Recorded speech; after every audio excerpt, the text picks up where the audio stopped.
Assalamu alaikum wa rahmatullahi wa barakatuhu, jama'a masu kallon mu.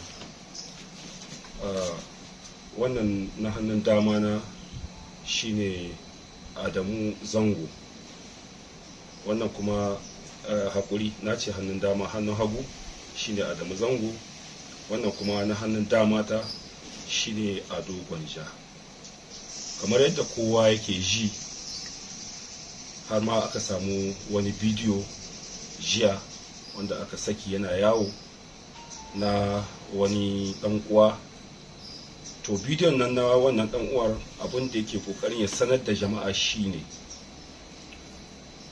yana kokarin ya gaya masu Adamu ne cewa Niger ƙasa ce ta zaman lafiya, ƙasa ce ta kwanciyar hankali da fahimtar juna, ba ƙasa ba ce wadda baƙo in ya zo za a ci mutuncin shi.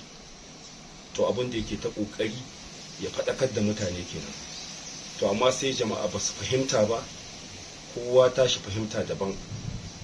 To shi ya kawo Adamu da Ado suka ga bidiyon, kuma suka ji magana, kuma suka ji commentaire na mutane da suke yi, suka ce to a zo a sake wani bidiyo domin jama'a su fahimci ma magana yadda take gaba daya.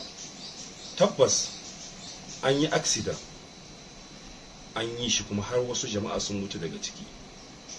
Amma abinda muke so jama'a su gane, Ado Gwanja, Adamu Zango ba ɗaya daga cikinsu wanda ke tuka mota a lokacin da aka yi accident din. Ba ɗaya daga cikinsu. Akwai direba, su suna zamne ne cikin mota a matsayin fasanja. Accident din ya zo ya faru.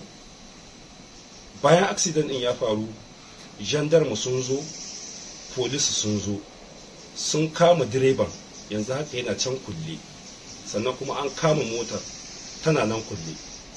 Adamu Zango da Ado Gwanja suna nan, aikin da ya kawo su ma a cikin ƙasar sun ajiye shi, suna zaman jiran abin da hukuma za su yi da su. Shi ne kawai abin da suke jira a yanzu haka.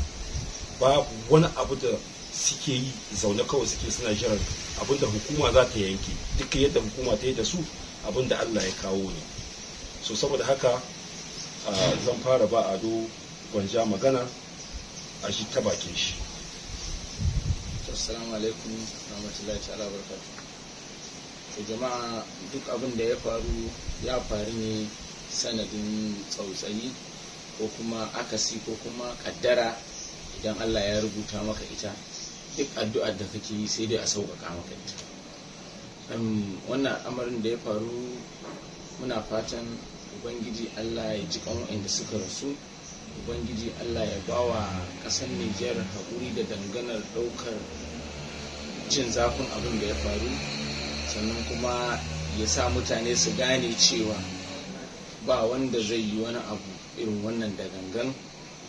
A yafewa ainihin shi direban mu da yake tuka mu ya ɗauko mu, a yafe masa cewar ba zai yi da gangan ba. Mu kuma muna nan tare da 'yan ƙasa kuma a cikin ƙasa, sai mun ga yadda hukunci ya kaya, aka bawa mai haƙƙi haƙƙinsa. So ina bawa family nan haƙuri, sannan kuma ina bawa garin Margubeni haƙuri, ina kuma taya kowa da kowa alhini da abin da ya faru. Masha Allah, Adamu Zango. To kamar yadda yan uwana suka faɗa, ni ba zan faɗa ba wani mai zai ja lokaci ba. Wannan abin da ya faru, mu ma Allah ne ya tsallakar da mu. Da duka za a yi ragas ne, ko in ce mutuwar kasko, da mu da waɗanda suka rasu, da mu da muke mutan duk da mu bar duniya. Amma Allah ya tsallakar da mu, saboda kaddarar mu ba a gurin ne ran mu zai fita ba. Sannan babu dalilin da za a ce idan za mu iya mai da wannan abin kar ya faru, in a hannun me yake za mu mayar. Saboda tun daga Kano da muka taso ba mu bige ko kaza ba, har sai da muka zo wannan gurin, kilomita kaɗan zuwa inda za mu je, kusan tafiyar awa 10. Mun tashi karfe 2 daga Kano, a titi muka kwana har zuwa safiya, amma abin bai faru ba sai a wannan gurin. Saboda haka kaddara ce ta faru. Kamar yadda ya faɗa, mu kusan mu gabaki ɗaya ma motan bacci muke yi, babu wanda zai iya faɗan ga abin da ya faru sai shi direban da yake tuka wannan motar. Amma duk da haka muna yi wa al'ummar Nijar baki ɗaya da su familin da wannan abin ya faru da su da kuma wannan garin Margubeni ko duka bangiji Allah ya sa Allah ya ji kansu, Allah ya gafarta musu, ita kuma wadda ba ta da lafiya Allah ya ba ta lafiya. Amma a fahimce mu cewa babu dalilin da za mu zo muna yin wani abu wanda zai nuna cewa kamar murna muke ko farin ciki da wannan abin da ya faru. Dan adam ne, ajizi ne, kowa wani abin zai iya faruwa da shi saboda an yi abin nan ya ɗan yi kwanaki, so akwai ajizanci na dan adam. Duk kamata yi mu zauna kawai mu zauna guri ɗaya mai tagumi, so amma dan adam ne, babu yadda muka iya. Haka idan wannan bidiyon da mutane suka gani ya jawo wani cece kuje a duniya, to a gafarce mu, ba mun yi shi bane kawai dan mu musguna wani ko mu nuna cewa mun isa, ko kuma waɗanda suke dokan take hannunsu sun fi karfin su hukunta mu fasinja ne, direba yana hannu ba a sake shi ba, mota tana hannu ba a sake ta ba, dukkan mu an ɗauki shaidar mu na me ya faru, kuma kowa ya bada abin da ya sani. Da haka jama'a su fahimci cewa ni da Ado ba mu muke tuka motar nan ba. Mun gode.